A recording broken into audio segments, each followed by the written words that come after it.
Hello students, welcome to Shiny Max 10ஆம் வகுப்பு பயிற்சி 1.3ல 6வது கொஸ்டின் பார்க்கலாம். ஒரு சார்பு f ஆனது f of x equal to 2x minus 3 என வரையறுக்கப்பட்டால் இங்கே f of x கொடுத்துக்கிட்டு ஒரு 4 சப்டிவிஷன் கேட்குறாங்க. முதல் தந்திருக்கதை எடுத்து எழுதிக்கலாம். f of x is equal to 2x minus 3 அதை எடுத்து எழுதியாச்சு. இப்போ ஃபர்ஸ்ட் சப்டிவிஷன் சால்வ் பண்ணிடலாமா? பாருங்க, முதல்ல f of 0 மதிப்பு கண்டுபிடிக்கணும், அடுத்து f of 1 கண்டுபிடிக்கணும். கண்டுபிடிச்சு இதில் பிரதியிட்டா ஈஸியாக ஆன்சர் கிடைக்கும். இப்போ f of 0 கண்டுபிடிக்கலாமா? f of 0 பாருங்க, xோட பிளேஸில் என்னது இருக்கு? 0. அப்போ xக்கு பதில் 0ன்னு பிரதியிடலாம். முதல்ல அந்த 2, xக்கு பதில் 0, அப்புறம் மைனஸ் அந்த 3.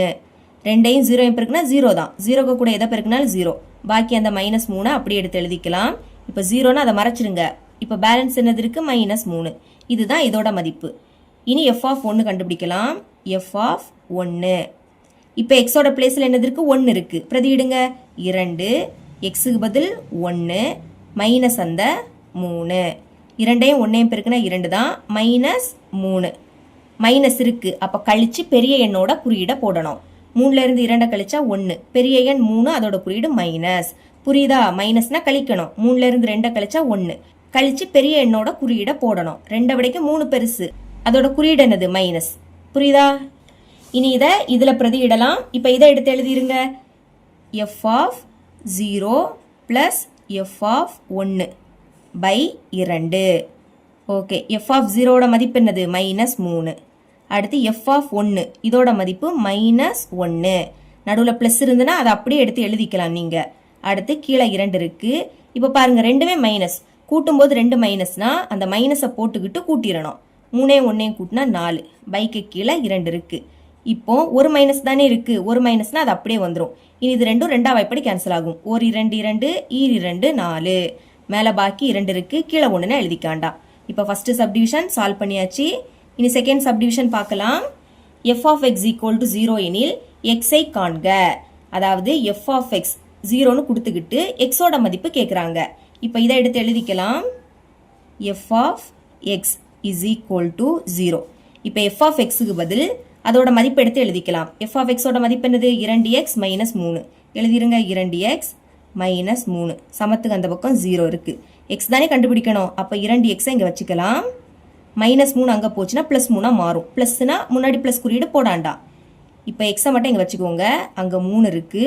இந்த 2 பெருக்கல்ல இருக்கு. இடையில எந்த குறியீடும் இல்லாட்டா பெருக்கல் இருக்குன்னு அர்த்தம். அப்போ பெருக்கல் இருக்கக்கூடிய 2 அந்த சைடு போனால் வகுத்தலாம் மாறும். அதனால பை போட்டுக்கிட்டு இந்த 2ஐ எழுதிக்கலாம். இப்போ இதை கேன்சல் பண்ண முடியாது. அதனால இதுதான் என்னது? எக்ஸோட மதிப்பு. அடுத்து தேர்ட் சப்டிவிஷன் பார்க்கலாம். பாருங்க, f of x equal to x எனில் x-ஐ காண்க. போன சம்மில் f of x-ஐ 0ன்னு கொடுத்துருந்தாங்க. இங்கே f of x-ஐ xன்னு கொடுத்துருக்காங்க. கொடுத்துக்கிட்டு xோட மதிப்பு கேட்குறாங்க. இப்போ இதை எடுத்து எழுதிக்கலாம். f of x is equal to x. f of xக்கு பதில் அதோட மதிப்பு எழுதிக்கோங்க. 2x minus 3. அந்த சைடு x இருக்கு. இனி x-ஐ இந்த சைடும் நம்பரை அந்த சைடும் கொண்டு போகலாம். இங்கே 2x இருக்கா? பிளஸ் எக்ஸ் இங்கே வந்துன்னா மைனஸ் எக்ஸாக மாறும். முன்னாடி குறியீடு இல்லாட்டா ப்ளஸ் இருக்குன்னு அர்த்தம். ப்ளஸ் எக்ஸ் இங்கே வந்துன்னா மைனஸ் எக்ஸ். இனி நம்பர் அங்கே கொண்டு போகலாம். மைனஸ் 3 அங்கே போச்சுன்னா ப்ளஸ் 3 மாறும். ஓகே, இப்போ நடுவில் மைனஸாக கழிக்கலாம். எக்ஸ் முன்னாடி எதுவும் இல்லாட்டா 1 இருக்குன்னு அர்த்தம். நம்பரை கழிங்க. 2ல இருந்து 1 கழிச்சா 1. 2லேயும் எக்ஸ் இருக்கிறதுனால எக்ஸை ஒரு வாட்டி எழுதிக்கலாம். அந்த சைடு 3 இருக்கு. இப்போ எக்ஸை முன்னாடி 1 இருந்துன்னா அந்த 1 எழுதாண்டாம். வேற அந்த எக்ஸை மட்டும் எழுதிக்கிட்டா போதும். அந்த சைடு 3 இருக்கு. அப்போ எக்ஸோட மதிப்பு என்ன கிடைக்குது? 3. இப்போ ஃபோர்த் சப்டிவிஷன் சால்வ் பண்ணலாம். f of x equal to f of 1 minus x எனில் x-ஐ காண்க. போன சம் மாதிரி தான். சரிங்களா? இப்போ இதை அப்படியே எடுத்து எழுதிருங்க. அதை எடுத்து எழுதியாச்சு. இப்போ f of xக்கு பதில் அதோட மதிப்பு எழுதிக்கலாமா? 2x minus 3.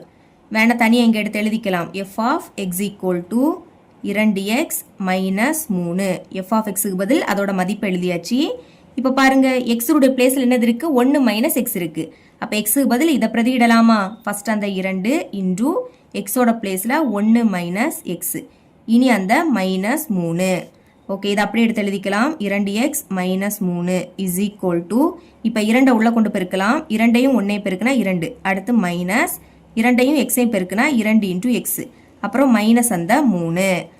இனி எக்ஸுடைய டேமை இந்த சைடு எழுத போகிறேன். முதல்ல இங்கே என்னது இருக்குது? 2x இருக்குது. அப்புறம் மைனஸ் 2x இங்கே வந்துன்னா ப்ளஸ் 2xஆ மாறும். சமம். நம்பர் எல்லாம் அங்கே வச்சுக்கலாம். இந்த சைடில் உள்ளதை எழுதிக்கலாம். இங்கே 2 இருக்கு, அடுத்து மைனஸ் 3 இருக்கு. இனி மைனஸ் 3 சமத்துக்கு அந்த பக்கம் போச்சுன்னா ப்ளஸ் 3ஆ மாறும். ஓகே, இனிமேல் 2 கூட்டினா 4. சென்டரில் ப்ளஸ் அப்போ கூட்டிடுங்க. 2ல எக்ஸ் இருக்கிறதுனால அதை ஒரு வாட்டி எழுதிக்கலாம். Minus 3 plus 3 cancel. பாக்கி என்னது இருக்கு? 2 இருக்கு. எக்ஸ் தானே கண்டுபிடிக்கணும். எக்ஸை மட்டும் வச்சுக்கோங்க. இந்த சைடு 2 இருக்கு, 4 இங்கே பெருக்கல்ல இருக்கு. அங்கே போச்சுன்னா வகுத்தலாம் மாறும். அப்போ பைக்கு கீழே இந்த 4 எடுத்து எழுதிக்கலாம். இனி இது 2 எப்படி கேன்சல் ஆகும்? ஓர் 2 2 ஈர் 2 4. இதுக்கு மேலே கேன்சல் பண்ண முடியாது. மேலே பாக்கி 1 இருக்கு, கீழே 2 இருக்கு. அப்போ எக்ஸோட மதிப்பு என்னது? 1/2. இவ்வளோ தான் இந்த சம்.